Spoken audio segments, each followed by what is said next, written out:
Welcome to the Terrible Podcast with your hosts from SteelersDepot.com, where you can find all your latest and greatest Steelers news. It's Dave Bryan and Alex Kozora, always lit, talking Steelers. And now, here's Dave and Alex.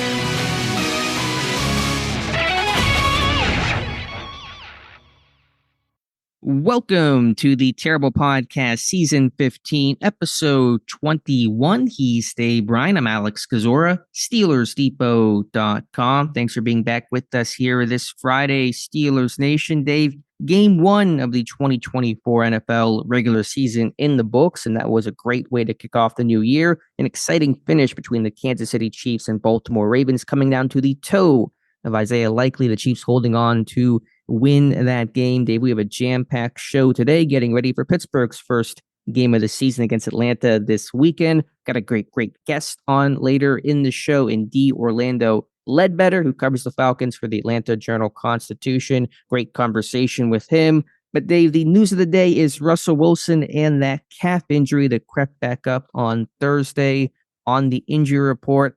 I know you wear the same cargo pants every day, but you have your panic cargo pants on today? Not even kickoff, and things are already feeling pretty crazy. Yeah, I wear the same uniform every day. I've got 3 sets of them, so that attire does not change. Boy, what a great game to open the season with. Thursday night between the Ravens and the Chiefs, and the more important thing, the Ravens lost by a toe. I bet there's some angst, especially the final few plays of that game there. But overall, it was good to see the NFL back. I'm sure a lot of breakdowns happening of that final drive, final few plays. And yeah, we've got a lot to talk about here. We're going to be previewing Steelers versus Falcons. We're going to be previewing the Steelers 2024 season, put our predictions out there, got a great guest. But as you said, the main news heading into this one is Russell Wilson and that calf. So why don't you lay the groundwork of where that thing's at heading into Friday practice, and we'll talk it out.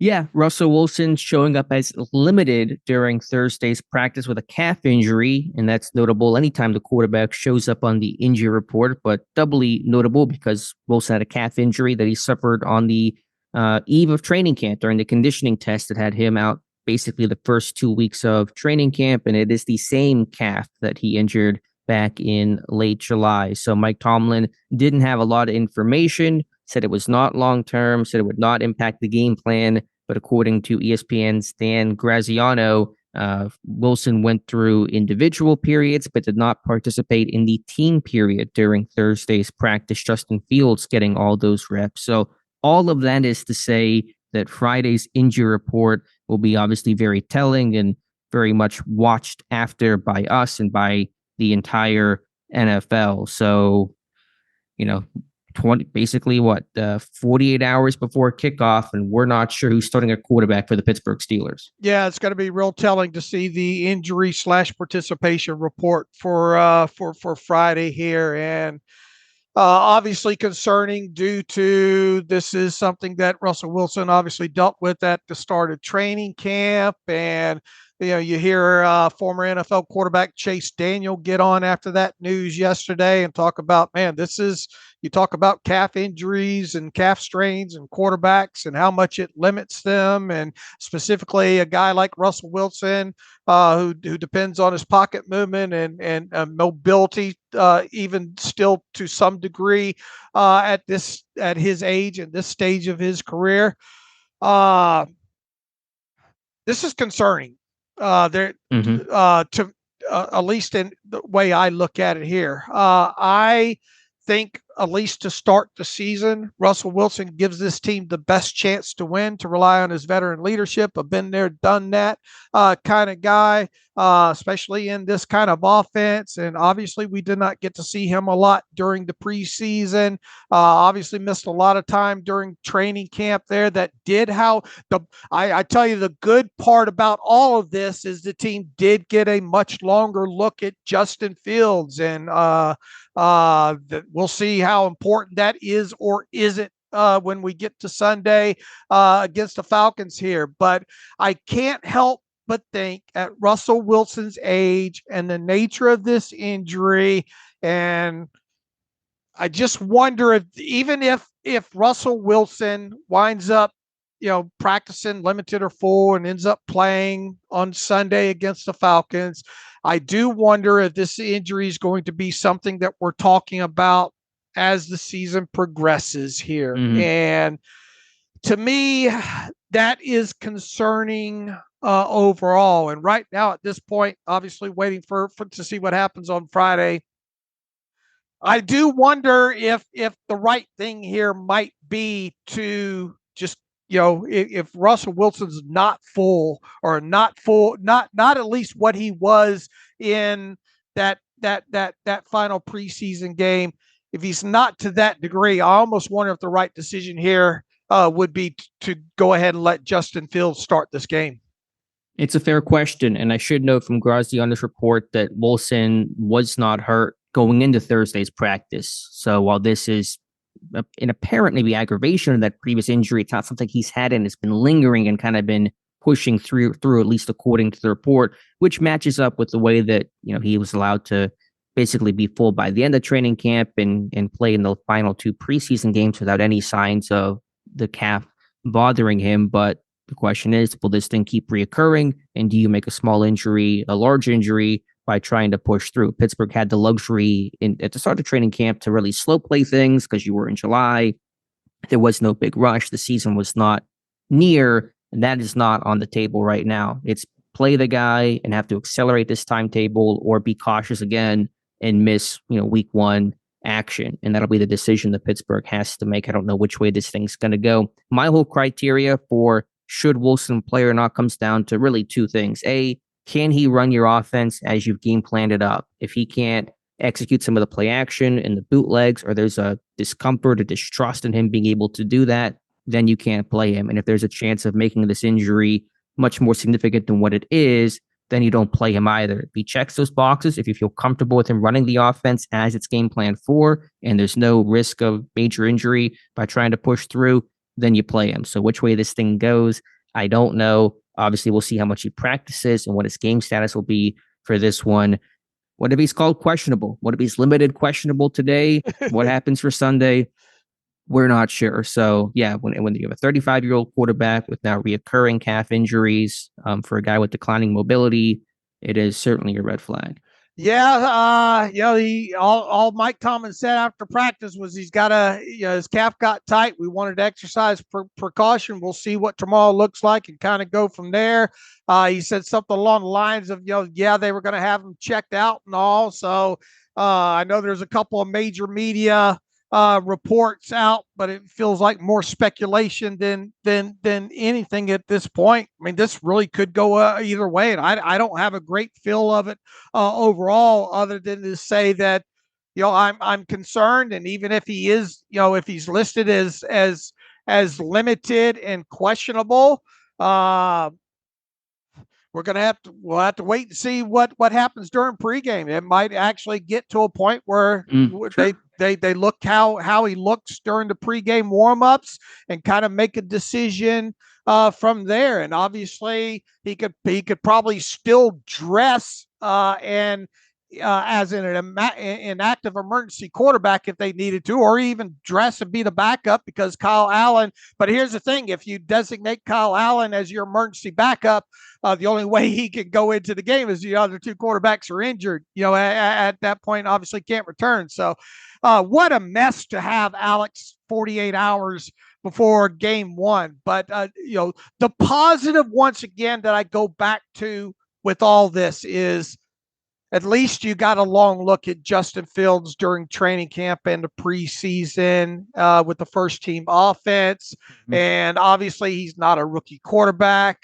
He started quite a few games in the NFL. I don't imagine the game plan would change significantly at all, regardless of who's in there. Obviously, Justin Fields gives you the ability to make those plays with his legs down the field. However, you do lose the experience and the reading of the defenses of Russell Wilson. You lose the better deep ball component, at least from an accuracy standpoint. Look, Justin Fields can wing it.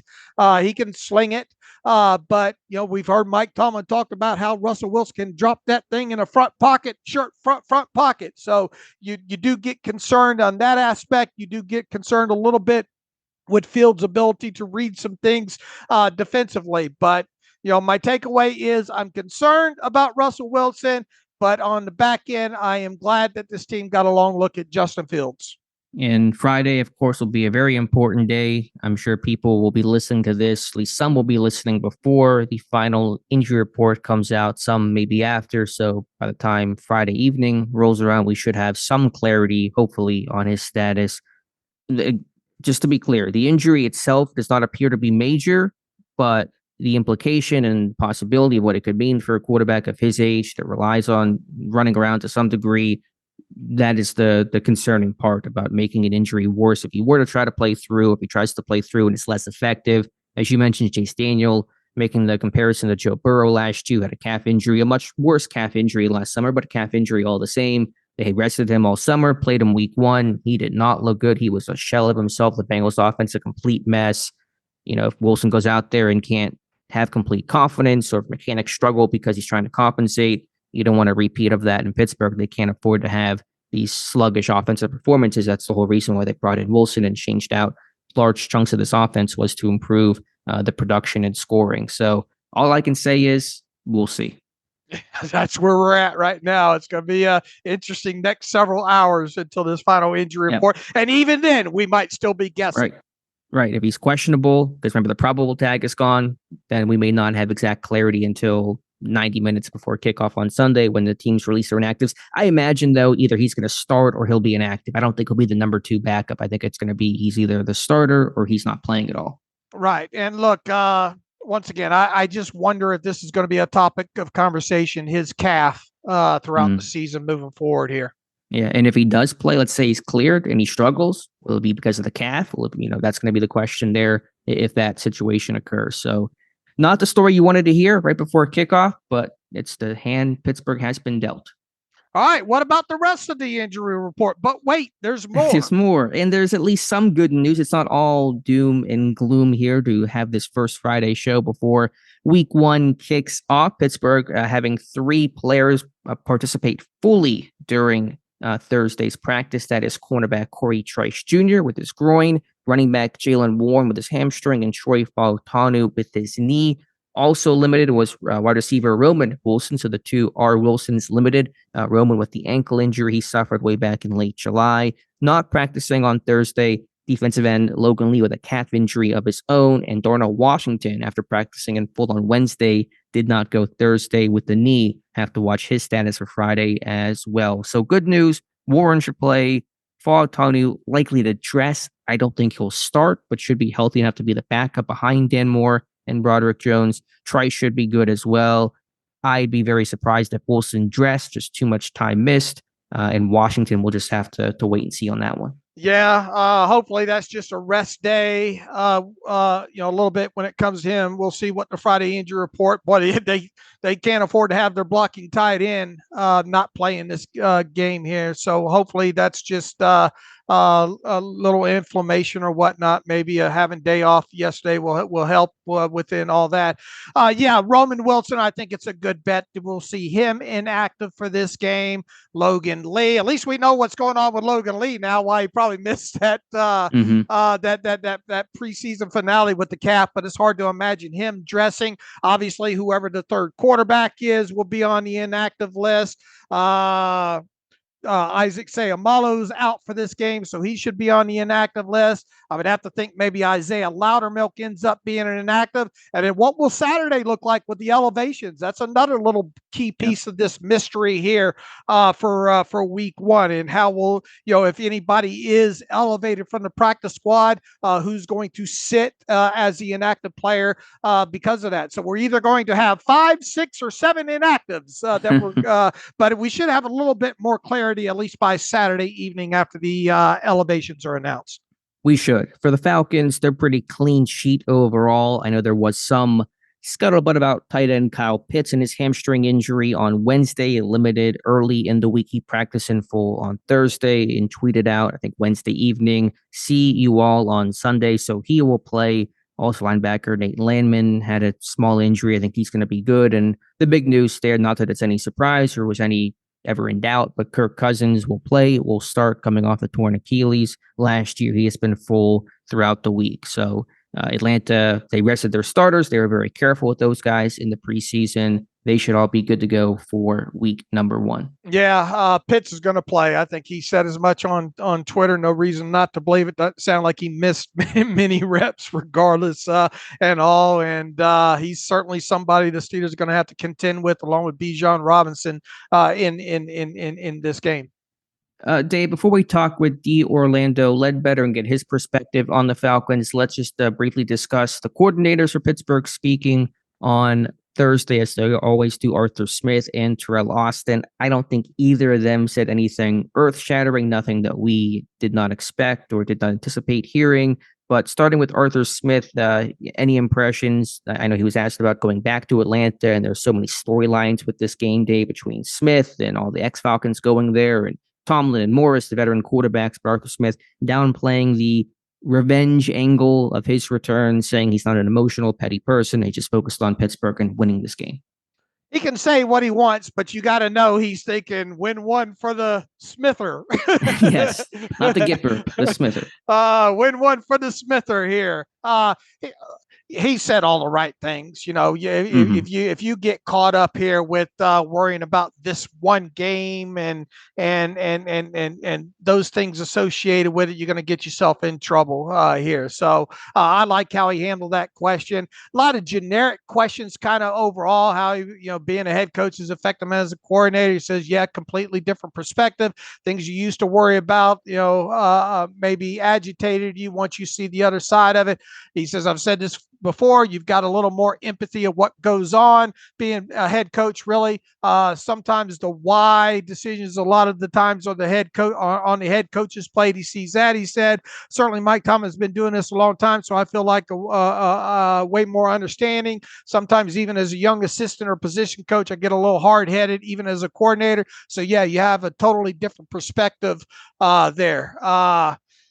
What else? Talked about Zach Frazier and Spencer Anderson, saying they've done a good job to this point. Got a lot of confidence again until you get into stadiums, and it's the first time for everybody. So everybody's been in that position, but he says he's got a lot of confidence in them. Anything else really stuck out to him about what Arthur Smith said? No, I mean, talked to Pat Fryermuth, but it really wasn't anything that we hadn't heard before. Wouldn't talk about the Justin Fields aspect, said let Atlanta figure that out on Sunday. So the right approach overall. Hey, I know this was not in our intense pre-production meeting, and you tell me how you want to kind of handle this. I'm sure you're right about it later, but the Cam Hayward numbers just dropped. It appears from Aaron Wilson. I don't know if you've gotten that tweet across your timeline yet, Dave, but he seems to have all the details on the extension that Hayward got. So I don't know if you want to table that for later or you want to dive into it, give your thoughts here right now, but it looks like those numbers are officially out.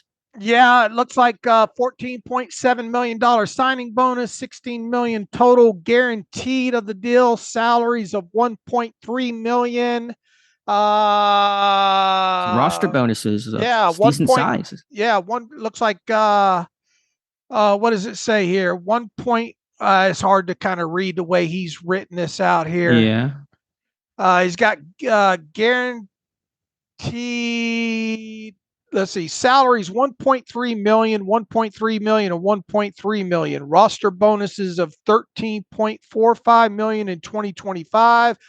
And looks like 12.95 million in 2026. So that's how they busted up the salaries there with, if I'm reading this correctly, those are some pretty sizable roster bonuses there in 2025 and 2026. I would imagine they would be in March with all those. So he's got 16 million payout in 2024, which we knew, and then through year 2, 13.75, which what's 30 points? I mean, that's obviously the total of the roster bonus and the base salary in 2026. So nothing. Here's the differences here. Instead of lowering his base salary down to 1.21 million in 2024, they only lowered it down to 1.3 million. All right, so there's a little less proration in there, a little lower signing bonus than what could have been in there. The significant thing here, and we did kind of wonder what if any the roster bonuses would look like, and now we know there's some pretty sizable roster bonuses in here. And what those things do is they act as a trigger, early offseason trigger to force the team to make a decision with Cam Hayward. And also it puts money in his pocket quicker as well, too. So I will say this. I'm a bit surprised that we see such large roster bonuses in here. I did think there was a chance that there would be roster bonuses in here. I kind of envisioned those being, I don't know, $2.5 million, $3 million maybe max and all like that. But these are some pretty sizable roster bonuses in here. But look, the decision is going to be very clear next March. Right? Either he deserves that roster bonus and you want him back for 2025 or you don't. So really it's just a time frame aspect of when the payment is done here. Yeah, we had talked about trying to find a middle ground. Obviously, we didn't think really any new money was going to come into this contract. And so what could kind of be some incentives for Hayward to benefit from this deal and have some security, because contracts are sometimes worth the paper they're printed on. But having these roster bonuses will allow him, because again, we assume these will be happening in March. Don't have the exact date on that, but that's a safe assumption. If they pick up his roster bonus in March of 2025, obviously he's going to be a Steeler in 2025, ditto in 2026. So that seems to kind of be the way they bridge this thing together. Hayward gets some kind of thought of security, and the team gets to still pay as they go and evaluate his career over the next 2 seasons beyond 2024. So interesting, because usually these bonuses are typically 1 to 3 million, and we're talking about 13 million on both seasons there. Right. All right, Dave, let's talk about Teryl Austin, his conversation with the media. I thought one interesting point, although not a revelation, but mentioned Corey Trice and his role may expand throughout the season. He says, quote, he gets better every week, and so I anticipate his role as the season goes on will grow, and we'll try to bring him along and use him where we think he can have some success and really help us, end quote. So kind of a similar plan to the summer, where early in training camp wasn't getting many reps, and then by the end was seeing more significant reps and higher groupings with the second team and dime packages and just getting more playing time in general. So I still think he could be used in dime early in the season. Maybe it expands from there. We'll see, but very interested in seeing how Corey Trice gets used early in this season. Yeah, absolutely. Him, and then just how they handle the sub package interior slot defender type situation. Overall, we think that we got a good idea how that might go with Elliott, and we'll see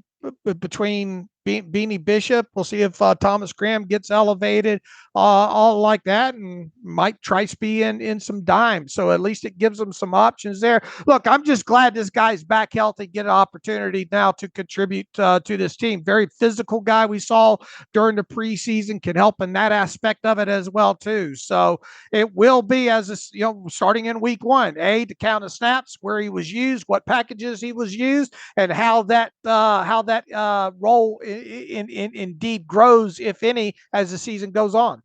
We'll be charting it. We'll be letting you know, that's for sure. Anything else from Teryl Austin that really stood out to you, Dave? I was asked about DeMarvin Leal being used on the edge, and he just said he's going to be, fit the bill wherever we need him. And went on to say he's had a wonderful camp, really had an outstanding camp. And so we're looking forward to him playing, and we'll use him in multiple positions. And he's athletic enough and has the flexibility. So we're excited about where he is. He says, so to say he's pigeonholed outside, I wouldn't say that. I think he's going to be a multi-position guy for us. So that's another guy that, Alex, you're on a defensive side of the charting system here. Going to be interesting to see where all you have him line up as the season progresses. Yeah, they'll be keeping me pretty busy. I know it's a minor point as well about Minka Fitzpatrick. Everyone knows, it's good that Minka's back, but I still think it's not talked about enough what kind of season Minka could have. A, him healthy, B, him hopefully no longer being used in the box. And for Austin, as he did earlier this year, said, we want to play Minka in Minka's spot, which is, more center field, Robert not down as that strong safety. That's why Deshaun Elliott was brought in and why his role could be so valuable to free up Minka this year. So this is a guy that didn't have a takeaway last year, missed almost half the season, played through injuries. A healthy Minka, man, I don't think we talk about that enough. Maybe because it's intuitive, but that is such a big change for this defense. Yeah, look, the further he is, and look, it's not because we've seen we don't want Minka leading the team in tackles or even in the top 2 or 3 if we could if this team can help it here. And the further he is away from the line of scrimmage, on top of it, puts into the possibility of him being able to impact the play not only with a pass defense or obviously an interception or something like that. So you want him to be able to play freely and play with his instincts, be able to rotate down, play more tied to the post, center field type situations there. So yeah, look, if he can stay healthy and if he does indeed play further away from the line of scrimmage, we could get back to seeing Minka have those 5, 6, 7 takeaways and all pro bowl, everything that goes along with it. And boy, will this 2024 Steelers team need the takeaways and need the big plays on the defensive side of football. And obviously he wasn't able to provide many of those last year, and here's to him staying healthy and doing so in 2024.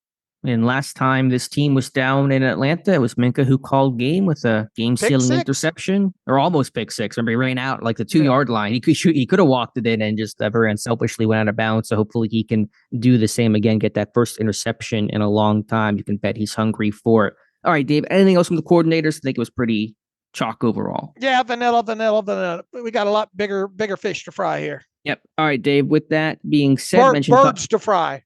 There you go. With that being said, top of the show, mention a great interview we had with D. Orlando Ledbetter, who covers the Falcons for the Atlanta Journal-Constitution, the 2024 Bill Nunn Memorial Award winner. You can follow him on Twitter, and you absolutely should, at D. Orlando AJC. Let's pause and come back with our interview with D. Orlando Ledbetter. And welcome back to the Terrible Podcast. And as usual, ahead of games for the Pittsburgh Steelers, we like to have a beat writer on who covers the opposing team. With this being week 1, it's, of course, the Atlanta Falcons. And with that, we're so pleased to be joined once again. It's been a while, but if you're a longtime listener of this show, you have heard him on before. We are talking about the one, the only, the great D. Orlando Ledbetter. D. Orlando covers the Falcons for the Atlanta Journal-Constitution. You can follow him on Twitter at D. Orlando AJC. You can read his work at ajc.com. So with that, D. Orlando, welcome back to the Terrible Podcast with Dave and Alex. Happy Friday. Happy Friday to you, and thanks for having me back on the Terrible Podcast. Really like you all's passion and the words you all get out and the work for the Steelers, for your Steeler Nation fans. D. Orlando, I want to start talking about you at the top of the show here. You were the 2024 winner of the annual Bill Nunn Memorial Award, a very distinguished award for journalists and given by the Pro Football Writers Association of America. Congratulations on that honor. Well deserved. Talk quickly about that award and what it means to you. Yeah, I was very humbled, honored, and grateful to receive the award. It's always good to be recognized by your peers. And it has been a long career. And for somebody to say it was distinguished, makes you feel real good inside. And family was able to enjoy the trip to Canton and to see the plaque in the Pro Football Hall of Fame right outside the room where the busts are. So, feel really good. Very grateful, and humbled, and honored to be named the Bill Nunn Award winner for 2004. Of course, you all know his historic contributions to the league and to the Steeler franchise and to the Pittsburgh Carrier and the community of Pittsburgh. Congratulations on that once again. Well deserved, as I said. I've followed you a long time on your work at AJC. You've covered the Falcons since I think around 2004, 2005, right around in there. All right, let's dive into this thing, Orlando. The Atlanta Falcons, quite the change over this offseason. Raheem Morris comes in as the head coach, new coordinators, obviously a new quarterback in Kirk Cousins. What are some of the look? Arthur Smith goes out. Obviously, he's now the offensive coordinator with the Pittsburgh Steelers. They've really revamped things on both sides of the football here. Let's just start with your thoughts on the new coaching staff coming in. Raheem Morris obviously been around the league for a long time, a big friend of Mike Tomlin's as well. What's been some of the most notable things that you've seen with the change in leadership there? Yeah, Raheem has been planning his return to the league for a long time, and he had quite the staff lined up already. Once he was able to land another job, he's got Zach Robinson, who studied under Sean McVay as offensive coordinator, Jimmy Lake, former head coach at Washington, and defensive coordinator at Washington. Hasn't been in the NFL, but certainly was well respected and well regarded. And they went too deep at like every coaching spot. Because they plan on winning and plan on having coaches leave for new jobs. So it's a deep staff, the biggest we've seen in Atlanta. And if Raheem can coach his staff, Terry Fontenot and the general managers, and his staff went out and got better players for him, better players than Arthur Smith had the benefit of playing with. Just as the team transitioned away from the Matt Ryan era. There was going to be some hard times, and Arthur Smith had to see him through most of those hard times. What was the major downfall during the 3 years of Arthur Smith being there in Atlanta as the head coach / offensive coordinator? Was the quarterback position, which obviously is really important in the game of football, was that ultimately the downfall of Arthur Smith, or were there other things? Yeah, that and the sum total, that was it. They they went after Deshaun Watson and got outbid by Cleveland. And maybe that's a good thing in retrospect, but they didn't have a quarterback basically for 2 years. They had to play with Mariota, and then they hitched their wagon to Desmond Ritter. They thought they could win with and coach up the quarterback like they did in Tennessee with Tannehill, but he didn't have Derrick Henry to lean on here. So he had weapons that they couldn't get the ball to. So the quarterback play was definitely the main problem.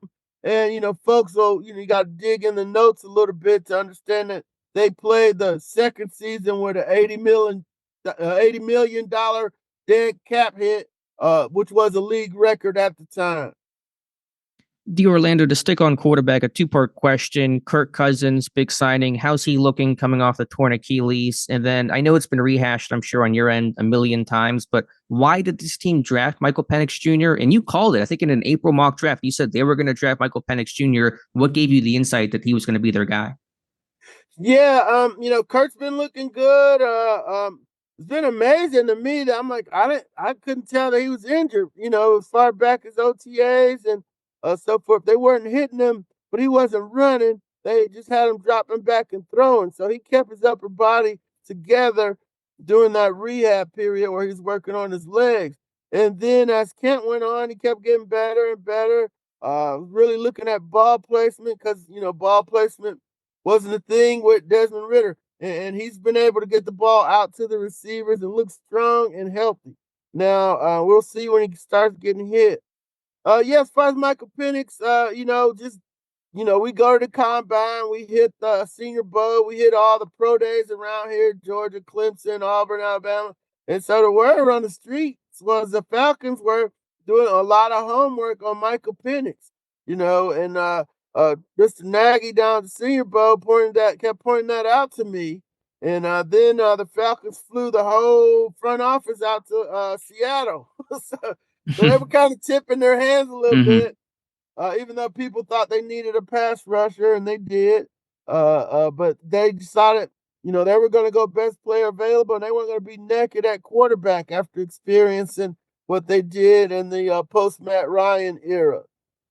I want to talk about one guy on the offensive line that gets no love. Jake Matthews might be the most unheralded left tackle in football, 162 career starts. What has given him the staying power to be that blindside protector just year after year for a literal decade? Yeah, no doubt. I think maybe one like Pro Bowl alternate type deal for him, but steady guy, comes to play every Sunday. He got rust in there as a rookie. He was supposed to be the right tackle. And then Sam Baker got hurt down in Houston in the exhibition season and retired. And they told him at halftime, "Hey, you're the left tackle, son. Get ready." And but his dad, Bruce Matthews, legend, played I think 20 plus years, Hall of Famer. He made sure Jake was a solid player, and he came in being able to do a lot of things that a lot of folks cherish at that position. I think he might be overlooked as one of the top left tackles in the league.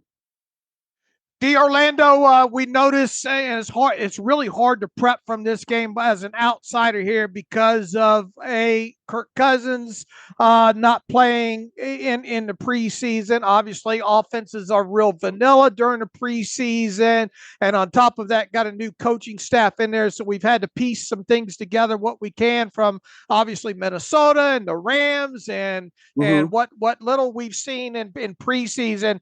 The main takeaway is this team's going to probably use a lot of 11 personnel now and shift away from using the multiple tight ends and all like that. And obviously Kirk Cousins, I think, banked something like 5,000 reps or something like that, even though he hadn't played in the preseason. What are some of your big takeaways offensively, schematic wise, when you talk about the offense and this new regime and new quarterback coming in here? Yeah, it's a lot of weapons out there, and my takeaway is that, hey, this is a run blocking line, and when they opened up in their team-on-team scrimmage, which would have been their equivalent of the old third exhibition game, the ball went to Bijan right away, and got them moving down the field, and then it went to Kyle Pitts, and then to Drake London. So that's why I prioritize those as the weapons. They're going to try to run it first. And if they can get it to Pitts and London, they'll do that. If you take those two guys away, then they're checking it down to Bijan. And then Darnell Mooney becomes a factor for them. Ray McLeod is the slot receiver. He'll be out there too. So, but that's the order I got going into the season based on the small sample size. So my question was, who's Cooper Kupp in this operation? That's what I want to know. Who's running the Cooper Kupp routes? And I think it's going to be Kyle Pitts because they're playing him at wide receiver and some tight end. So I don't think it's Mooney. I don't think he can do that. And I don't think Drake is fast enough. But, I think Pitts is the one that, will be running those routes in this offense. With Kirk Cousins coming off the Achilles and all like that, and just looking at some of the his tape at other places in the Rams tape, are you expecting him to be under center much of any, or will we see mostly shotgun and pistol type formations with him? Yeah, a little bit of both. Mostly shotgun because mostly pistol because they didn't want to put him under center, and risk his feet, getting messed up. So. You saw a lot of shotgun throws, a lot of pistol action for Kirk Cousins. I don't really, out of all those 5,000 bank snaps, I think maybe 10% were under center. Okay. Orlando, for Pittsburgh, we're talking about Cam Hayward, his new deal. How much does he have left in the tank? I know Grady Jarrett is a couple years younger, but is there a similar discussion there? And he got injured last year, played half the season. How much does Grady Jarrett have left? And could he be a real impact player against that young interior Pittsburgh offensive line this weekend? The talk hasn't started for him, but it will. And the team kind of pointed it out in the draft when they drafted 3 defensive linemen, because Grady's 30, David Oyemana is on the other side of 32. So they know they're not going to go forever. So they drafted Rukaroro and Brandon Dorless out of Oregon. So the expectation is that he hasn't fallen off the cliff. He was playing great. Him and Oyamata were looking awesome together when he got hurt last year. They know he's a hard worker and worked his way back in. The expectation is that he's going to return to the level he was playing at. And, down the road, they've got some people in there now that he can teach and have ready to go in a year or two, or, if that's the case, that he falls off. My last question for you, then I'll let Dave finish it out. What is the expectation for Atlanta this year? I can't get a great read on it. Some expectations are super high, like NFC Championship game level. Some are a little bit lower. Where do you come in? How would you define a successful season in Atlanta? Yeah, that would be winning the NFC South after 6 consecutive losing seasons and getting into the playoffs and competing there. The NFC is not as strong as the AFC. So San Francisco and Brock Purdy, they're pretty good. They don't necessarily scare me. The Lions, they don't have a defense, and the Eagles are the other quasi elite team. But they got to put their offense back together. So and Dallas is 12-5 the last 3 years, but can't do anything in the playoffs. So, it's wide open in the NFC. You get the right matchup. Like Tampa Bay did last year. They went up against the Eagles and beat them, and then went toe to toe with Detroit. They're cocky. So winning the NFC South's not going to be a walkthrough. The Bucks will have something to say about it. But yeah, for the Atlanta fans and for the franchise, it's returning to some level of respectability, and that's not a 9-8 season. That's back 11-6, getting in the playoffs and making your bid to go to the Super Bowl. D. Orlando, a couple late offseason adds in Matthew Judon and Justin Simmons, two real fine pieces for that defense. Were you surprised to see that so late in the offseason with both those guys? Really impactful. Justin Simmons and Jesse Bates. Now, boy, what a tandem to have at the safety position. Talk about those additions, and then who would you say would be the most underrated player on that defensive unit heading into 2024? Yeah, no doubt. Matthew Judon, that kind of fell in their lap. The Patriots were going to move on from him. There were a couple of bidders. He got the kind of pick, and they had to decide if they wanted him. And, they had a Zoom interview and felt that, okay, they knew about the football player. Can the person fit in their locker room? And they felt that he could. And Judon gave him an olive branch by saying, well, hey, y'all don't know me. Nobody, the contract thing, I'll just come play and we'll figure out the contract later. So that was, good way to go. I thought, they might go in a couple other directions in that, in adding some kind of pass rusher. And then Justin Simmons just kind of, same thing. He's sitting out there. He's, got cut because of the Russell Wilson money in Denver, and just kind of sitting out there. Same thing. They brought him in, had a meeting, and decided that the person was going to fit their locker room, and they knew about the player, and so they've been onboarding them since like August 15th, trying to get them ready to go, and they're going to be playing. They're going to start and all that. On Sunday against the Steelers. So those were all great moves by the Falcons, getting those two guys late in the training camp period. And the most underrated player on defense? Yeah, the most underrated player on defense is Caden Ellis. And that's kind of hard. He was 122 tackles last year, inside linebacker in the 3-4.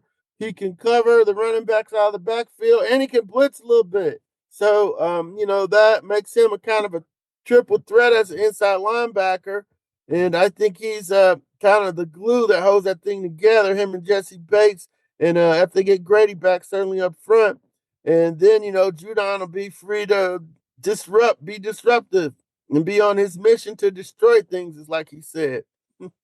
All right, D. Orlando. Obviously, we'll all be watching the Steelers Friday injury report with Russell Wilson in this calf strain and see how that goes. I know Raheem Morris heeded the advice of Mike Tomlin to watch a lot of Justin Fields tape. We'll have to see who ends up getting the call on this one. But what's your call on this game? The Falcons are obviously home favorites. The Steelers' history with the Falcons, not that it means a lot. Falcons have had problems beating the Steelers over the series history. How about a score prediction, if you wouldn't mind, or at least thoughts on how this one might go? Yeah. I think it's 15-2-1. Steelers have won the last four. The Falcons haven't won since 2006 when George W. Bush was in office. And I'm at the point where the Steelers I think they're gonna win this game, 27 to maybe 23, because of the fact that they practice a little bit more physical football than what the Falcons have done. They played basically gym class at practice. Yeah, they got a bunch of reps, but they didn't tackle anybody and they didn't play them in the regular season. And you're facing a playoff team right off the bat, and so a lot of things will have to happen for them to win. That's why I'm going with the Steelers here, even with the new quarterback situation. Well, dear Orlando, Alex and I are just pleased as punch to have you back on. It's an honor to have you back on. Congratulations on the award once again. And for people that want to follow him, do so on Twitter at DOrlandoAGC. And visit his work and read his work at ajc.com. D. Orlando, we can't thank you enough. Thanks for being back on the Terrible Podcast with Dave and Alex.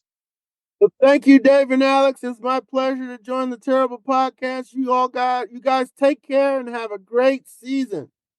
And welcome back to the Terrible Podcast. Again, our special thanks to D. Orlando Ledbetter, the Atlanta Journal-Constitution. We had him on a decade ago, as good as ever, a great conversation. Be sure to follow him on Twitter at DOrlandoAJC, and just a real treat and a great way to start off the season to get to talk to him, Dave. Absolutely. Real no-nonsense guy. I remember that a lot from that last time that we were able to have him on the show there. Obviously has done this for a long time. Once again, covered the Falcons. I think he joined AJC in like 2004 and then joined the Falcons beat like 2005. So he's been around the block or two. Really, once again, no nonsense with his reporting. Good information.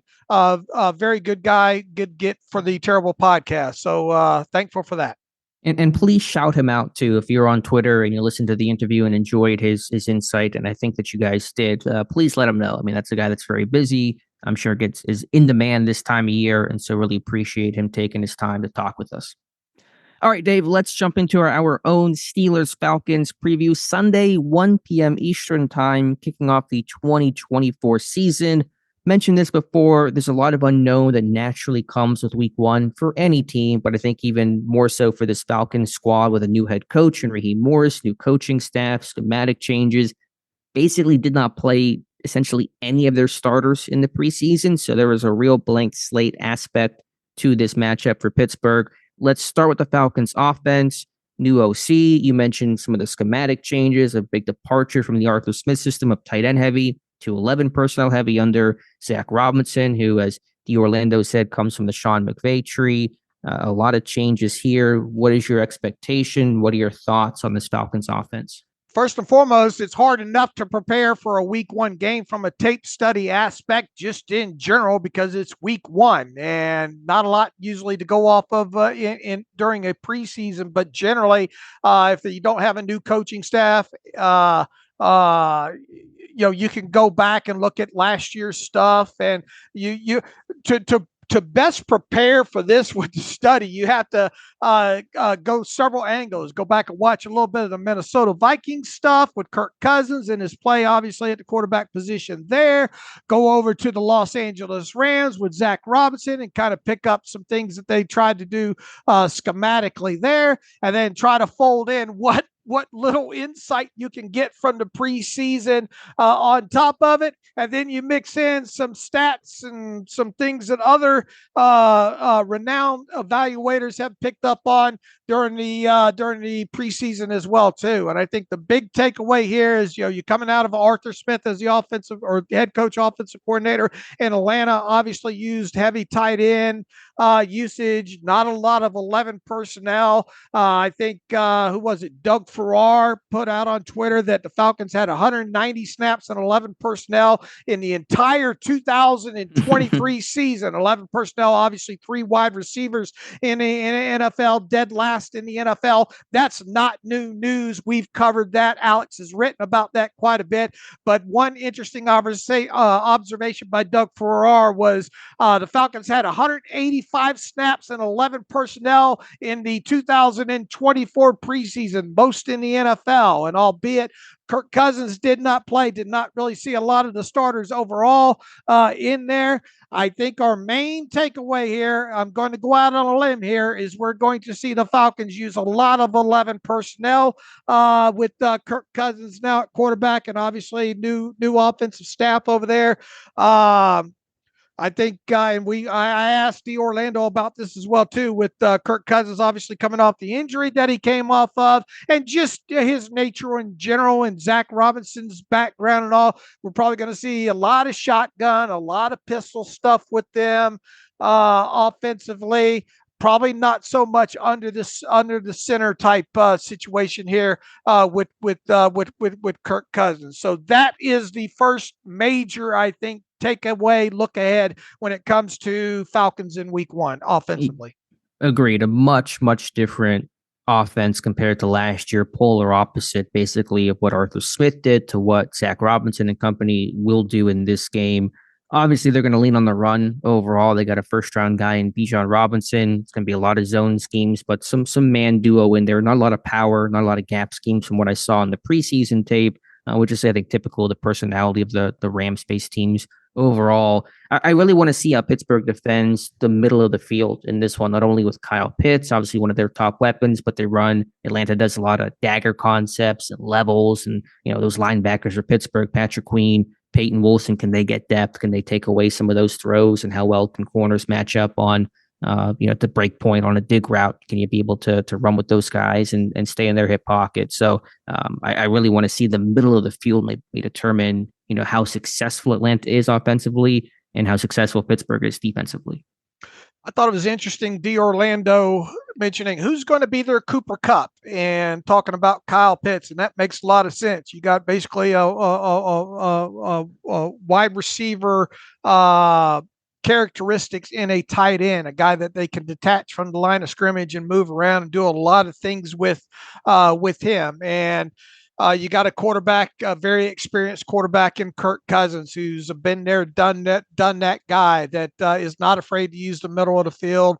You're going to have to be real good at kind of disguising things with him right out of the chute overall. But yeah, how he's able to work the middle of the field, what will those matchups look like for the Steelers? Obviously signing Patrick Queen to help more in the coverage aspect of it. This team's probably going to be defensively in a lot of sub package, right? Yeah, 11 personnel would lend itself to playing a lot of nickel for Pittsburgh. And so, you're going to see a lot of Beanie Bishop out there. What does the sub package look like if Bishop's not the pass down guy? Does Elliott come down? I mean, just let me ask you, how do you defend Kyle Pitts? Do you put the Sean Elliott on him? Do you bracket? I mean, there's probably going to be a variety of ways you do this. I don't think it's one game plan fits all against somebody of Pitts' caliber, but really curious to kind of see who gets the main role. Traditionally, your strong safety would match up on the tight end. Elliott saw a lot of Pat Frymouth in training camp. That's going to be a big-time matchup if that's the case. Yeah, whichever way they go, they better get it right, because this guy will blister you. And I suspect, look, they're going to try to run the football, right? Orlando said as much, and why wouldn't you? Second-year running back in Bijan Robinson, who many thought was very underutilized, but they're going to try to run the football even out of 11 personnel, probably mix in some play action, shotgun and pistol type stuff to try to freeze those linebackers. I mean, it will be interesting to see. I mean, yeah, look, you don't want a guy like Beanie Bishop out there, I don't think, in the first game to have to cut his teeth against a guy like that. No, that's murder. I mean, that'll be terrible. So I think they'll avoid that. But Elliott, I think he's a steady player, a strong player. I don't know if I love his coverage skills, and so against Pitts makes me nervous. But there is no clear answer to defending a guy Pitts caliber. No, there's not. They're probably going to have to try multiple things. Mm-hmm. Yeah, I think that makes a lot of sense. So that'll be one name to watch for. Like you said, should be utilized more. Pitts will be than past years. This offensive line for Atlanta is really good, really underrated group. They got a lot of pedigree there. Lindstrom, McGarry, talked to the Orlando about Jake Matthews, who no one talks about, with 162 starts under his belt, been playing for a decade. Drew Dahlman at center. I got Bergeron at left guard. They drafted him pretty highly last year out of Syracuse, a tackle that kicked inside. So, I think Pittsburgh's strength is their front seven, but that's going to be a really fun matchup because Atlanta's counting on their O-line to be the strength of their offense. And look, obviously they have to defend against guys like T.J. Watt and Alex Highsmith. Jake Matthews is a fine left tackle that I imagine they have no issue with going one-on-one with a guy like Alex Highsmith.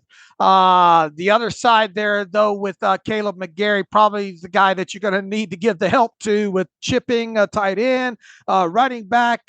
They can't let that guy just go all day one-on-one with T.J. Watt. I think the matchup here to watch, guy fresh off of signing a new deal that we just talked about, Cameron Hayward, going up against Matthew Bergeron, who was mainly a tackle, I think, coming out of Syracuse, is obviously kicked inside at this point now.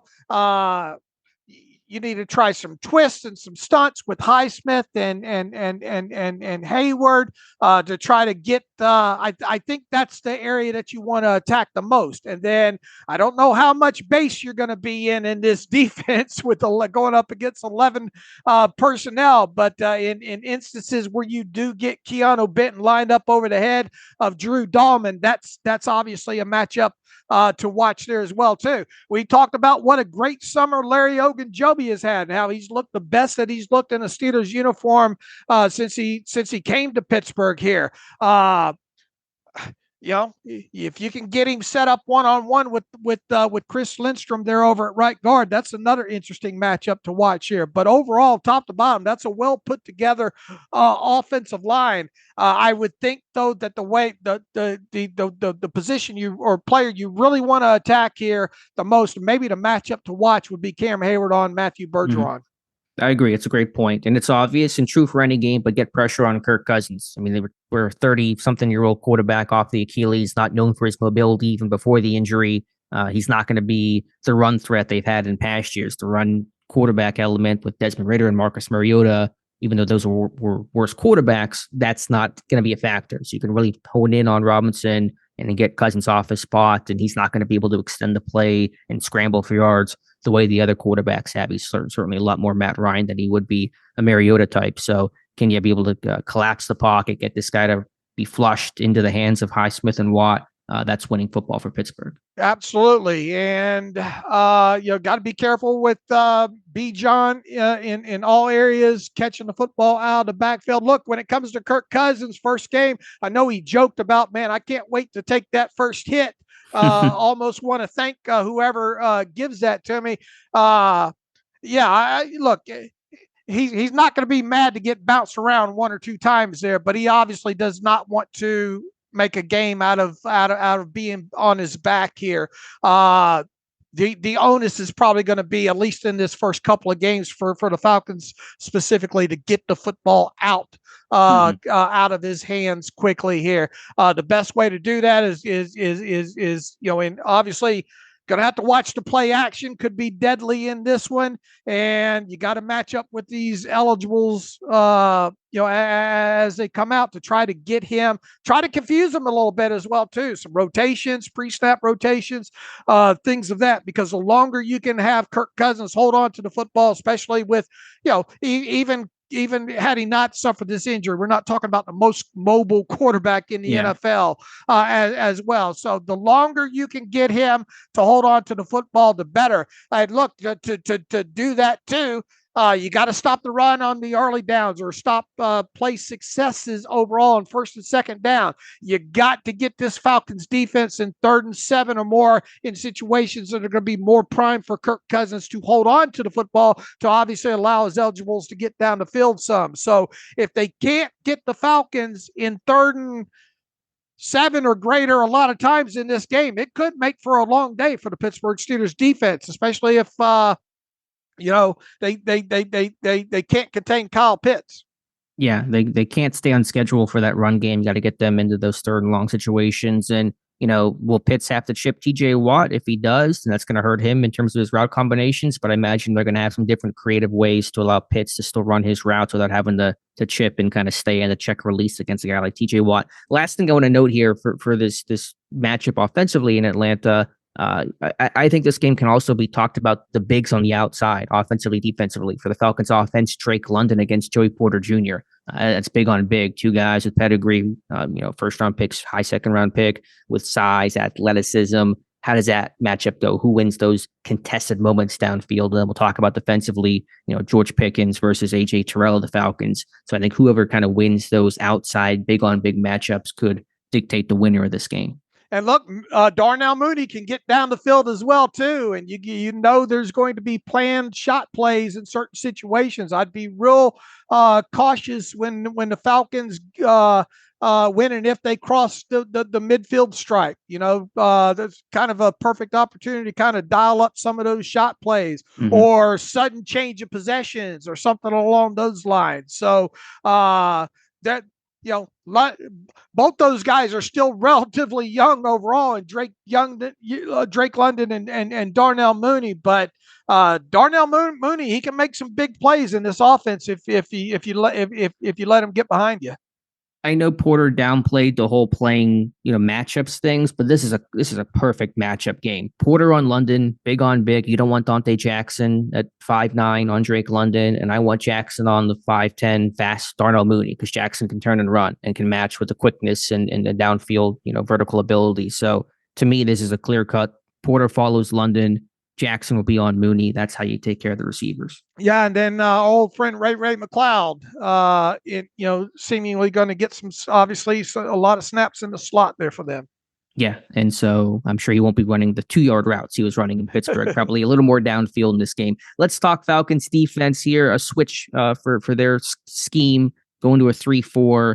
They're adding reinforcements. You talked with the Orlando about Matthew Judon and Justin Simmons. I think Dan Orlovsky's had some really good commentary about it's a veteran pairing with Bates and Simmons and the rotations they will do, the disguises. Even watching the preseason when those guys weren't out there, the Falcons are holding coverages or showing too high, they're rotating down. Whoever's a quarterback in this one, Wilson or Fields, has to identify, the whole offense has to identify, be on the same page because you got 2 vets back there. They can hold in disguise and really play some mind games. Boy, obviously haven't seen, really Justin Simmons yet. Or how much did Judon play much of any in the preseason for them?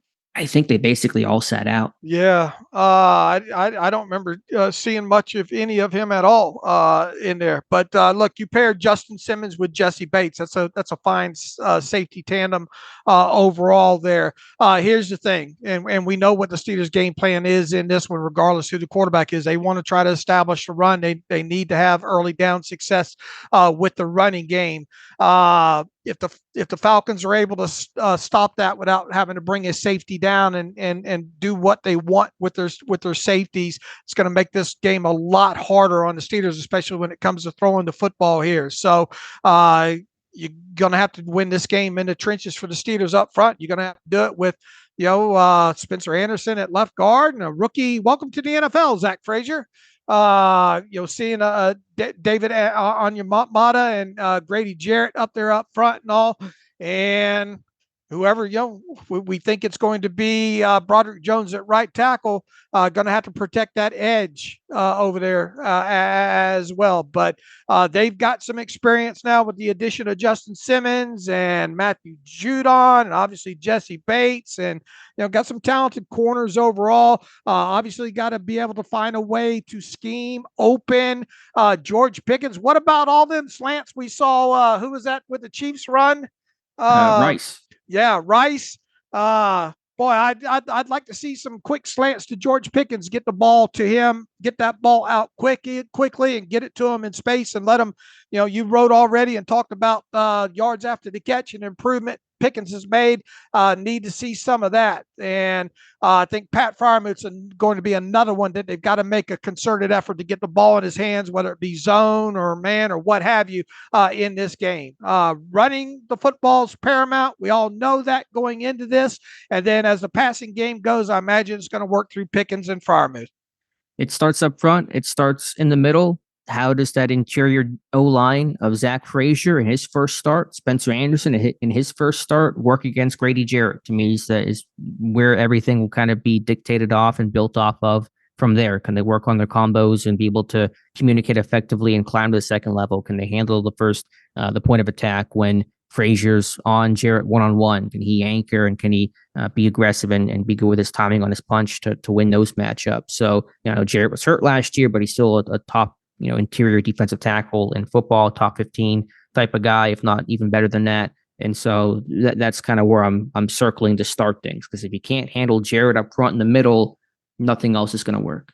Yeah, good point. And, as we talk with Kirk Cousins and trying to get him in third and long situations, boy, the Falcons are going to be licking their lips if they can stop that Steelers running game and get them in a lot of third and long situations in this game, especially with the safeties that they have, especially with the pass rushers that they have, and especially with the shape of the Steelers, youthful, overall, inexperienced offensive line.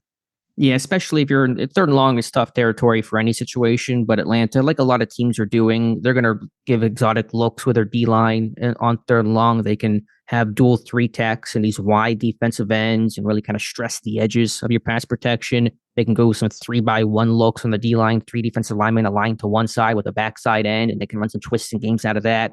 On the road for this offensive line that's pretty youthful overall, you can't have that. It's just too risky, even though it's going to be a good home crowd out there. You may not have to work on the silent counts as often as you would otherwise in normal road venues. You don't want to be in that situation for Spencer Anderson and Zach Frazier to try to handle all that kind of stuff, or regardless of which quarterback is back there, because they get sacked far too often. Fields and Wilson have historically. So, yeah, I think in this one, especially for Pittsburgh's offense, for any week one, it's taking care of business. It's doing your stuff well. As long as you can identify those post-snap rotations, whoever's back to their quarterback, then Pittsburgh should have success. But again, outside matchup, Pickens, Terrell, that's best on best. Terrell gets no love. He's a great corner. It's a good secondary overall. That's going to be a top matchup. Yeah, run the football and run it well. Everything can build off of that. That's what Arthur Smith does. I'd like to see him attack the middle of the field a little bit off some play action on top of it if things are going well. Ball control, don't make it negative. Got to limit those negative plays. How about them illegal formations? You think that'll be talked about ahead of this one? Yeah, that was the big storyline, or one of the big storylines in the Ravens game last night, where they got flagged, I think 5 times total, 4 in the first half. A couple were declined for those tackles that weren't up on the line. They were kind of cheating back. That was a big talking point last year. NFL finally addressing it this year. That's going to obviously impact all teams, but could that impact and be advantage TJ Watt? Those tackles have to be up on the line a little bit, and they can't kind of be able to protect the edge as easily.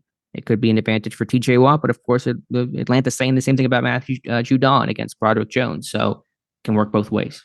What do you think about the Falcons OC, or who was it that said we're not going to let, was it Morris? That was Raheem Morris saying not going to let TJ Watt wreck this game. Many have tried. Yeah. Many have succeeded, but good luck to you.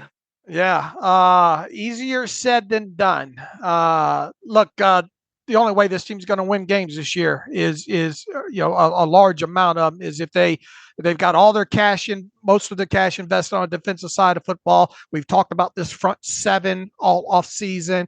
One of the best front sevens in football. Got to come out of the chute and be that group against Atlanta on Sunday. Yeah, you stop the run. You put this game in Cousins' hands. This past game would be better for Atlanta this year than last year, but it's not going to be the strength of their team. They got to run the ball. I think Pittsburgh can bottle it up, especially knowing that your whole focus is on the running back, and there is no quarterback run game, no read option element that you've had to face in years past that can trip you up and kind of have to change and mess with your eyes a little bit, make you play hesitant. You are keying on Robinson the whole way.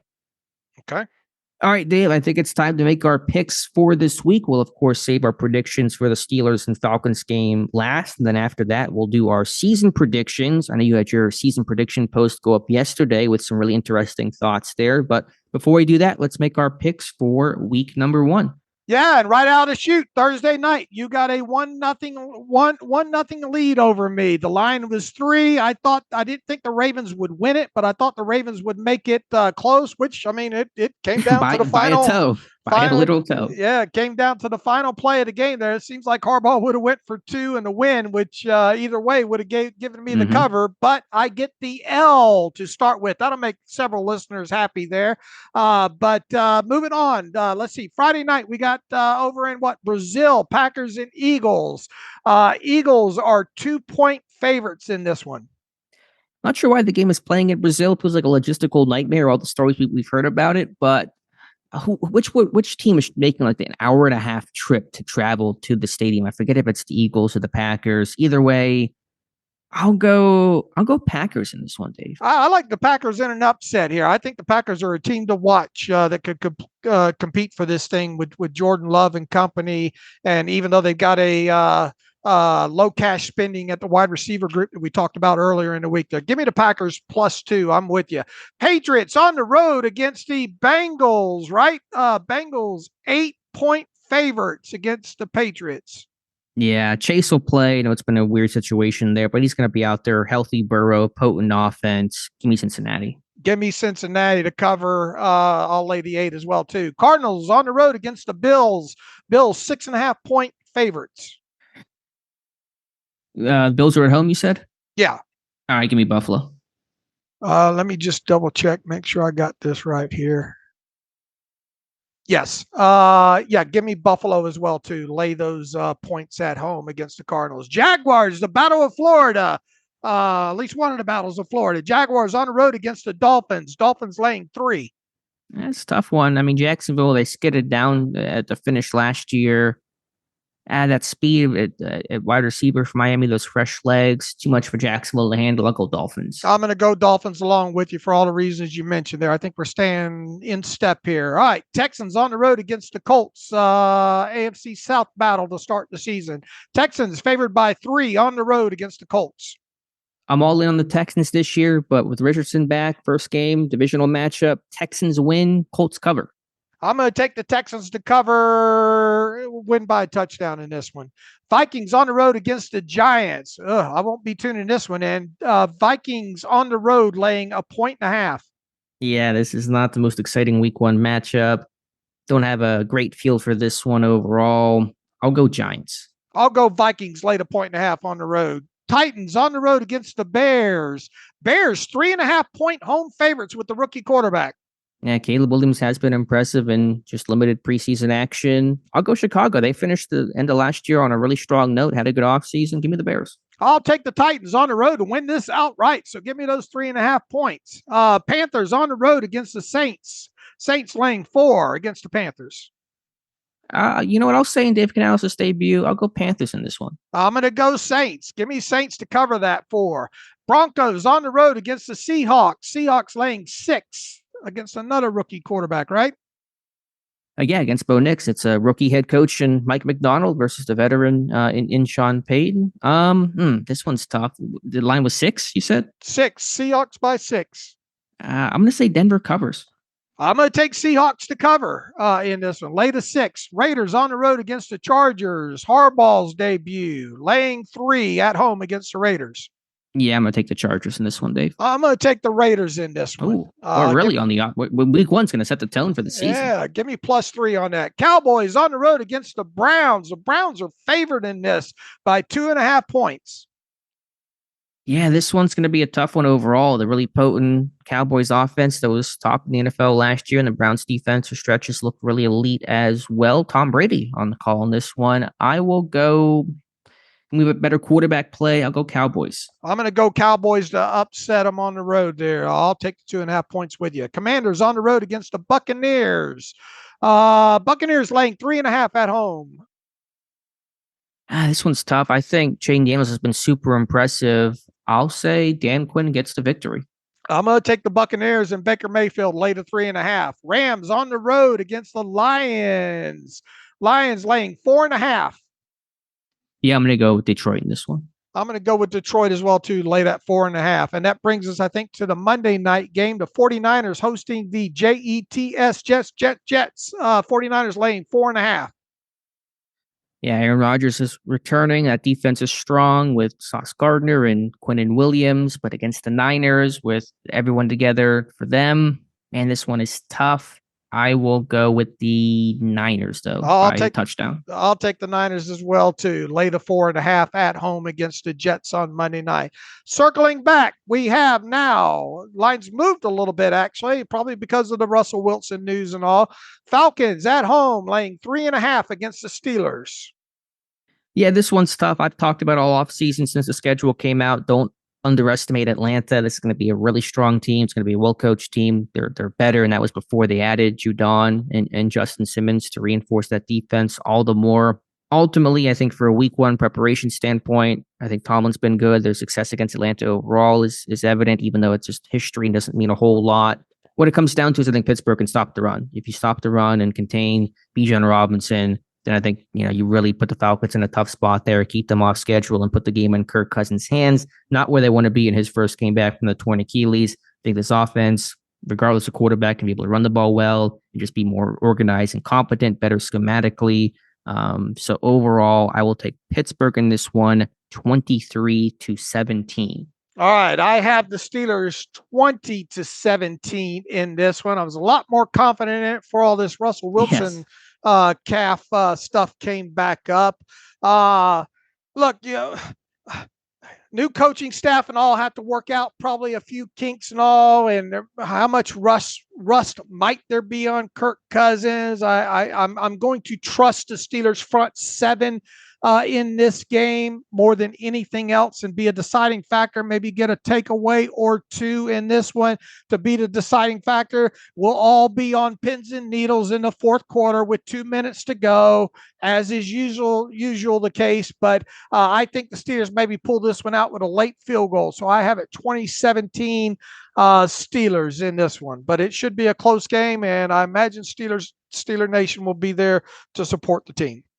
Yeah, they should show out as they did the last time this team played in Atlanta in 2022. So in typical Steelers fashion, should be a close game. But Mike Tomlin in Pittsburgh, nobody has had more success in one-score games than the Pittsburgh Steelers under Mike Tomlin since he was named head coach in 2007. They win 61% of the time. That's the top mark in football. So close games always seem to give Pittsburgh the edge. Look, there's no... To talk about must-win games out of the chute, it's silly to do. Teams can easily overcome a week one loss, but it would be very nice to see this team come out. Look, we talked about the front half of the schedule, right? And got to make hay in this first half. And this is a game. Even when the schedule came out, I thought, yeah, this is a game the Steelers should win. It's not a must-win game by any stretch of the imagination, but it's one you'd like to see them take care of business, especially with all kind of the uncertainty coming out of the preseason and the young offensive line and obviously the quarterback situation 48 hours ahead of the game here. I still think they've got enough to take the Falcons, but if once again, if they were to drop this game, it's not the end of the world. Although if you're into history in the Mike Tomlin era, when they win week one, they make the playoffs 80% of the time. When they lose week one, they make the playoffs 50% of the time. So for whatever that's worth, and a tough AFC and tough AFC North overall, the history says that Pittsburgh has a much higher playoff rate when they win the regular season opener. All right, we got week one out of the way. How about the season? Why not? Let's talk about the entire season. We have some differing opinions on this, and you had your season prediction post go up yesterday. You want me to go first and give my hastily made Steelers prediction here?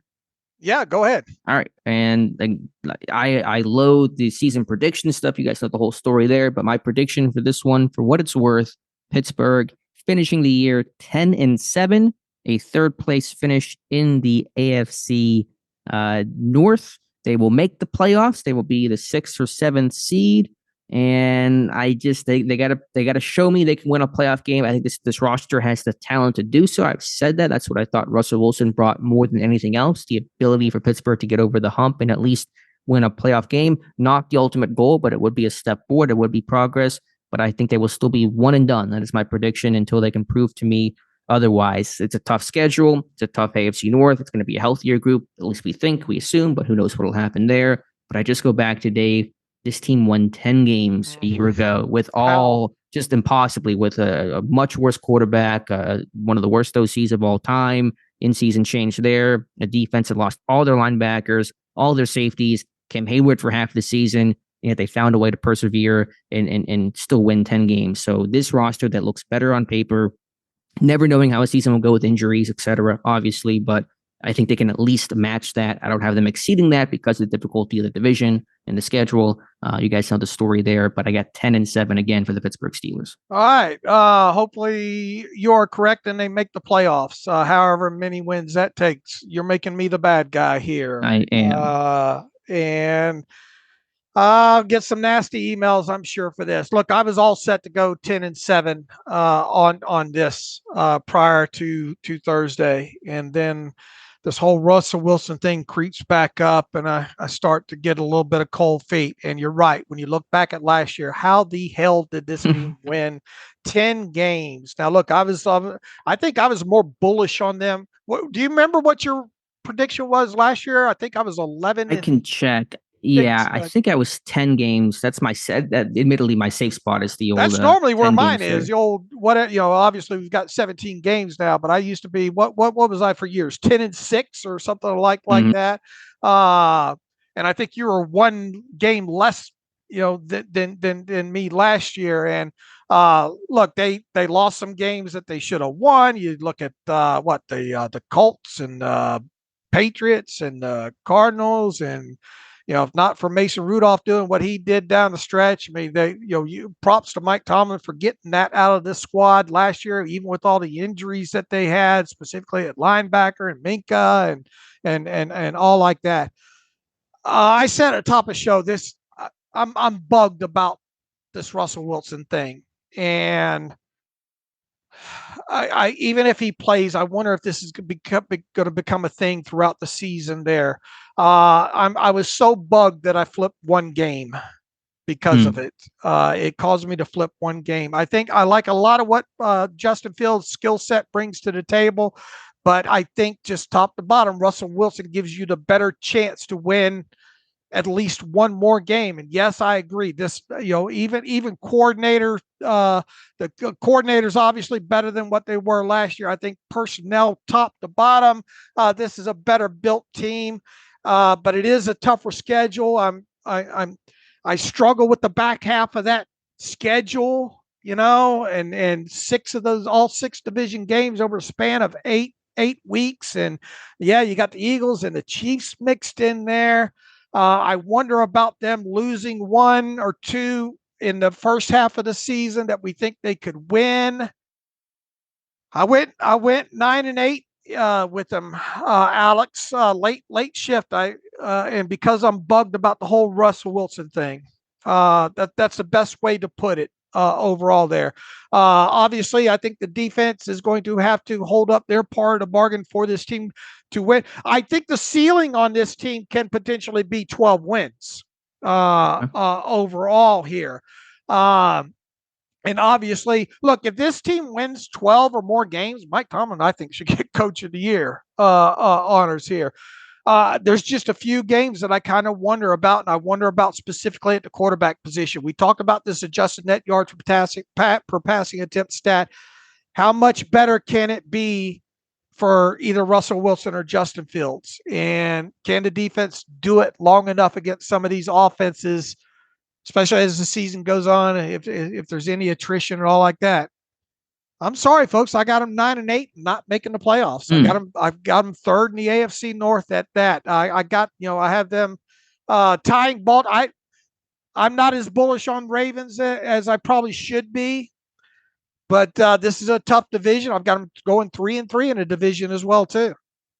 Yeah, Pittsburgh has always had as much success against the North as any team, but it is going to be difficult, especially if you assume that Burrow stays healthy and Jackson stays healthy and Watson is some improvement and, of course, available than where he was last year. So what is your division rankings? I have Cincinnati, Baltimore, Pittsburgh, and then Cleveland. What is your setup there? So you basically have 3 teams in the AFC North making the playoffs then, right?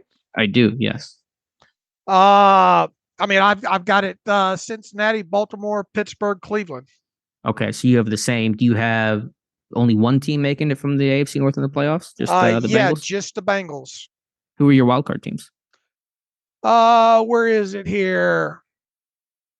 The Jets. I have in the AFC, I have Dolphins, Bengals, Bills, Jaguars, Texans, Jets, and Chiefs getting the bye. Okay, so the wildcard teams there. I was trying to parse division winners versus. I've got I'll read you off my division winners. Bills, Bengals, Texans, Chiefs. And then I have Dolphins, Bengals. No, the Bengals won the division. I mean, Dolphins, wait a minute. Dolphins, Jets, wild card. Who's the third? Dolphins, Jets. Would be the 7th seed there. I'm having to switch back and forth here. Jaguars. Okay, gotcha. So yeah, I hear you, and that's. I mean, it's certainly possible because of this offense can't make that leap, and just given the strength of the teams they're playing, trying to deal with the potent Bengals offense. I mean, I understand that perspective. It's not an unreasonable thought, but it's just hard to think this team will go backwards. Just based on, to me, the roster being better and stronger overall compared to a season ago. Sure, I get it. I'll get a lot of pushback. I'll get Dave, you're a hater. You're not a fan. Blah blah blah. I get it, but I'm paid to try to be as objective as I can and make my predictions off that. I obviously hope I'm wrong. It's better for all of us if the Steelers get into playoffs. And look, it will be obviously disappointing if this team does not make the playoffs, and it will be disappointing even if this team makes the playoffs and does not come away with a playoff win. Right? Sure. There will be look, another thing too that I'm freaked out about is this team had every opportunity to spend cash on to add another weapon at wide receiver here, and they didn't do it. Another factor in there, I hope George Pickens does not become a problem as far as his actions and all like that. If things don't go his way to start the season there. So, but the quarterback being freaked out a little bit about the quarterback situation and the calf injury with Russell Wilson and the way the second half of this schedule stacks up scared me off a game. And I'll tell you the game that I flipped too. Sure. The Chargers game, the first game at home.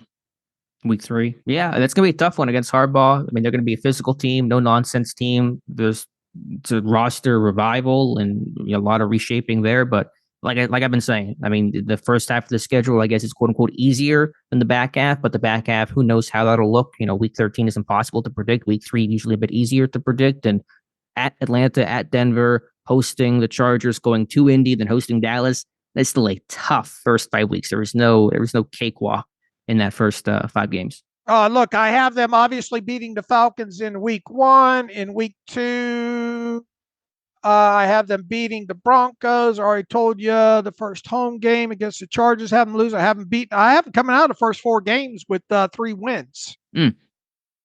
Okay, yeah. I mean, that'd be a fantastic start. It'd be all the more disappointing for this team to go 9-8, miss the playoffs. But when you're facing the last 8 games of all inside the North, and your 2 exceptions being at Philadelphia and then hosting Kansas City on Christmas Day, that can create a very difficult end of the season. All right, I've been wrong before. Here's me being wrong again. I'd love nothing more to see this team get in the playoffs, obviously, and win a playoff game. But I have to be the bad guy, it seems, today. Let me ask you 2 big picture questions. A, give me your Super Bowl picks, and I'll give mine as well. And then B, define a successful season for the 2024 Pittsburgh Steelers. All right, successful season is get into the playoffs and what it was last year, win a playoff game. And if they win 1, they can win 2 because it'd probably be a pretty tough draw if they get in as a wild card. you know, how that goes there. So, you know, you potentially probably going to face, I mean, obviously, if you're the last wild card, if you're the last wild card team, and I would suspect with that record, you have them as the last wild card team, right? So, could be 6 or 7 seed. Yeah, I think okay. 6 is, with tiebreakers. Who knows? In other words, to win two, we're probably going to have to include the Chiefs in there somewhere at Arrowhead there. But I mean, they got to win a playoff game, Alex. I mean, making the playoffs is just not good enough. I'm with you, and that's not to say that the standard we should raise the banner for winning a playoff game, a wild card round, but they have to get back to that. That's what they've not been able to get over that hump for almost 8 seasons. I mean, 2016 their last playoff win, so that has to be the first step to really show tangible franchise progress of not being stagnant and kind of stuck in this. We're a good team. We can be in the hunt. We can make the race and then get immediately bounced. That has gone on for far too long, and that has become, I think, the real source of frustration for myself and for the fan base, and probably for the team as well. So I'm with you. I agree. Successful season will be defined as making the playoffs, winning a playoff game, and then I would just, on top of that, hopefully having an eye towards who's your quarterback in 2025, having some clarity there, where it's not where you win the game and win a playoff game in spite of Russell Wilson. You're not sure who to go with next year. Hopefully you come out of the season feeling like you have some confidence in the direction you'll go at quarterback with Wilson and Fields being free agents. Dave, your Super Bowl prediction. Do you think they will come out of there with that confidence? Oh, I don't. I maybe, but will we be having well, you know, they could. Will they? You know, that kind of conversation. I lean towards more of that, where it's going to be, you're not going to have the clarity you seek, and if they do have clarity, it may go in the other direction of, okay, neither of these quarterbacks are the guy. I'm a little less confident that we're going to come out saying, okay, slam dunk, we're all holding hands. We know exactly that Wilson is the guy, or that Fields is the guy. Now, if Wilson wins a playoff game and has a decent season, it's hard not to see that guy back. But is he going to be truly your franchise future? You may not get that warm and fuzzy feeling inside. So I think it's going to be the number one question mark on the other side of this season. All right, Super Bowl 59. I have the ever popular and boring Chiefs playing the 49ers, a rematch of last year's Super Bowl. However, I have the 49ers getting the revenge this time with that roster. Look, they've sunk in. You know, they obviously got put together, at least on paper, that looks like they're going to be able to compete. We know the Chiefs are probably going to be there, barring injury as well, too. But no three-peat. 49ers over Chiefs. I have the Texans over the 49ers in the Super Bowl. I got some like 2021 Bengals vibes from Houston. Second year, even more of a jump for CJ Stroud. That defense is strong. They had a fantastic offseason getting Stephon Diggs. Daniil Hunter was such a steal of a pickup. Him and Will Anderson, what a combination those two guys will be. D'Amico Ryan's a great coach. And so I think the Texans take that big leap forward, upset the Chiefs somewhere along the way, and they go on to win the Super Bowl. All right, who are your 7 AFC teams in the playoff? Yeah, I didn't even end up. I 3 AFC North teams, obviously, right? Yeah, I do. I mean, I hadn't even made a list, to be honest, in terms of my predictions. They're obviously off the Texans winning the South. I love the Chiefs winning the AFC West out East. I'll go the Jets out in the AFC East, the other wild card team. I mean, you could pick a bunch of them. I mean, I can just say Buffalo. I guess that's pretty boring overall, I guess, though. All right. That's where we are. Now we have to live with it. And I have to live with the hateful comments now. Well, by Sunday, that'll all be a distant memory because we'll be talking about whatever happened. All right. Trying to be optimistic here. All right, Dave, running along here today. Let's get some reader emails and close out today's show. All right. I should have had this sorted out in the email machine here. Let me see real quick what we have, if any. Andrew Gallus writes in, as we head to Atlanta with 11 core members in Casey and Enzo, I wonder what are your top 3 NFL cities ripe for Steeler fan takeovers. He says mine in order are Los Angeles Chargers, Arizona, and Atlanta. Those 3 are the easiest to take over, in my opinion, even when their teams are good. These are the easiest to take over. The best all-around road trip experience for myself and the core members has been always and will be Cincinnati. That's a great question you asked. off the top of my head, and because it is, I'll tell you this: I lived in Pensacola, Florida, for most of my adult life, and if you're a Steelers fan anywhere in the South in general, and even if you're down in South Florida, or if you're over in Mississippi, or if you're over in Louisiana, or if you're in Georgia, or if you're in the Carolinas, it's Atlanta, because it obviously being a metropolitan city, being a international airport, it's so easy to get in, in and out. A lot of people can drive it pretty realistically as well too, and obviously, we've seen over the years when Steelers play in Atlanta that huge factor. Not Steeler fans travel well regard. It's not that they're traveling; they're there. They're within either within traveling distance or they live in that city. But of all that you mentioned there, and reading this list, my mind goes to Atlanta as probably the easiest place to take over, and I would put L.A. because you're being so far away from Pittsburgh. People don't get to see the Steelers go out there that often. And because kind of ho-hum, fair weather, fans in LA anyway, that would probably be the second one on my list overall.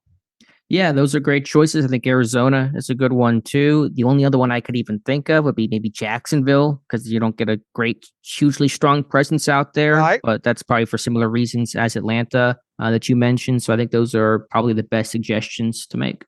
All right, Bryce. Okay, so I get the Steelers are basically saying Freiermuth will be our number 2 wide receiver, but are we sure Pat is a dynamic enough a pass catching threat to fill that role? Haven't heard us asking enough of this question. From watching Pat as a route runner, what concepts do you think will best work for him to get his full potential? Alex has talked more recently about how we should expect Freiermuth to stand up a little bit more and be either standing up, slightly attached with a small split, or split out a little bit in there. Second, good feel against zone. So anything that requires him to read and sit down in open space is should be something that he's good with. Obviously, we've seen him do some stuff down the seam. Very little, not enough. We need to see more of that moving forward there. And probably anything like an out route. That kind of thing. We just haven't seen a lot of like Freiermuth overs and stuff like that. Not saying he can't thrive in that area, but he's not a huge separator overall, right? Yeah, to be clear, when I say number 2 receiver, I mean more in terms of volumes and targets and opportunities and kind of scheming him open. He's not someone that's going to beat up on corners and run away from them. That's certainly not his game. So yeah, there's a question about where will you get dynamic plays in this past game outside of George Pickens. That's where I think play action can really come in and manufacture some of that, as Dave's mentioned, down the seam off of play action, something we need to see more of, and hopefully we'll see some more of under Arthur Smith. I think that's where you can utilize, we get a linebacker, keying in on the run on a ball ski and then stepping up and Freiermuth gets behind for a big play, those types of things. But yeah, it's a fair question overall. It's why I wanted this team to get an Ayuk and get that big splash piece to really make this passing game go and have it be at its fullest potential, because while Freiermuth will get targets, he's not going to be this dynamic guy who's going to average 15 yards per catch. It's just not going to be his game. All right, Dustin writes in, thanks for all the hard work team puts in to keep listeners and readers well informed. Thank you, Dustin. He says, this is hypothetical, but if Justin Fields gets a start Sunday and plays one of the best games of his career so far, what are the odds Tomlin makes the switch? I know he doesn't like to give up starting roles due to injury, but he may want to go with the hot hand like last season. What a great problem to have. What a great hypothetical for Alex and I to be forced into talking about on Monday during the podcast. If Russell Wilson doesn't start this game, obviously due to injury, and Fields does, and Fields has, let's just not even say best game of his career, but he does it's more than good enough. It's above the line. and you obviously get a win, and he's doing the things that you know that he can do, and he's doing them successful, and he's got good command of the offense. I imagine that Mike Tomlin will say we need to let Russell Wilson get healthy. Here, fully healthy. He's got a little bit of a crutch here now if Russell misses this game due to the calf. So if Fields starts and he plays above the line, whatever you want to qualify that to be, and they get the W, I could see him sticking with Fields and then game by game basis. Yeah, I know Tomlin typically does do the whole lose your job to injury thing, but there wouldn't be anything really banked with Wilson. It's not like he had started 7 games and played well, then got hurt, and Fields came in and had a good game, but you have a large body of work with Wilson and kind of feel like you want to go back to him. So I have no idea is my short answer, but I think it's certainly plausible that Fields could stay in that role. And so much Wilson going to Denver week 2 and that storyline playing out as a starter if that were to take place. But we'll cross that bridge when we come to it. I really have no idea how Tomlin would handle that because that's still a lot of uncharted territory for a guy that had the same quarterback in Big Ben for most of his coaching tenure. And now the question is, will we be having that conversation on Monday, Alex? I don't even know. I have no idea. We don't know. Mario writes in, gentlemen, it seems like the Russell Wilson era will end as quickly as it begins. If the Steelers start Fields, which they now have every reason to, Justin Fields will not let this opportunity pass him by. And like a Sith Lord, assuming the mantle of master, he'll have to drive a lightsaber into the heart of Russ's career, which he will. This will be Fields' biggest game of his career, and he'll do everything needed to get the win. With Fields, our O-line problems disappeared due to his running ability, plus he and Pickens' chemistry from training camp will be on full display. 1-0, baby. Your thoughts? Well, I think that would be a fantastic storyline the way you wrote it out there if it happens that way. Yeah, I still don't want to just assume, okay, I get, Fields can run and that can help out an offensive line that struggles, but if the O-line is struggling, that's still going to create complications. Does Fields make a mistake under pressure? Do you have to run more scramble drills and you lose half the field whenever he has to bail? So I don't want to just hand wave away that Fields can fix all the O-line issues. If the O-line is struggling, that's going to be a problem for that game and throughout the season until things improve. But point taken overall. All right, Nolan, one last one. My question to both of you is, regardless of win totals, what would you need to see from the Steelers to consider this a successful season? I ask because for me, wins and losses aren't the only benchmark to go off of if the 2020 season taught us anything. For me, the team needs to solidify the offensive line play with consistent push in the run game and protection holding up while passing. I believe regardless of whatever else happens this season, if that I'd accomplish it, it would go a long way to determine the team's future success. So I ask you each, what are you both looking for to consider success or failure? I think we already answered that, Nolan. Look, run, obviously, how the offensive line play in 2024 is going to go a long way to determine the type of success and the amount of success this offense has overall there. But you cannot look at this season as a success or failure without looking at getting into the playoffs and getting a playoff win. I think it starts there. And then second, as Alex tagged on, as we have talked about all offseason, man, I want to come out of here this season with yes or no answer on clarity at the quarterback position moving forward, whether it be re-sign one of those guys to a pretty large deal or start over. Yeah, no, I agree. I mean, certainly getting some progress on the O-line, getting stability, getting confidence in Broderick Jones, et cetera, that's going to be really important, but it all comes down to quarterback play. So determining that to get out of quarterback purgatory of who's our quarterback this year, 4 straight years of starting a different quarterback. You want to get off that ride, hopefully by the end of this year for 2025. That's going to be the benchmark and then winning a playoff game. Let me ask you one last question, Dave. We assume that Moore and Jones will be the starting tackles for week 1, correct? Yeah. Where does Troy Fautanu fit in? Does he start week 4, week 5? I know injuries can always work things out, but I'm curious to see how that works. Will they bench somebody if they're not playing well? I really don't know how that's going to all work out. Yeah, look, you got to get him on the field at some point. Feels like, is it going to be week 2? Is it going to be week 4? I don't have the answer to that. Look, to Dan Moore's credit, he has held his own so far. Through the preseason, but obviously the regular season is a different animal within all that. Dan Moore holds the job as long as he plays well, but the moment that you start having problems over there opens up the window to move Broderick over to, and look, Broderick's got his own concerns. Broderick's got a lot of questions to answer here at the start of the season. So I that's a long way for me to tell you. I don't know when. I'll say this: these things normally are evident and work themselves out in the wash, and you know it when you see it that it has to happen, albeit from injury or poor play. So I think it'll be pretty evident come time that it happens that it should have happened. But you got to get Fautano on the field as a rookie. Period.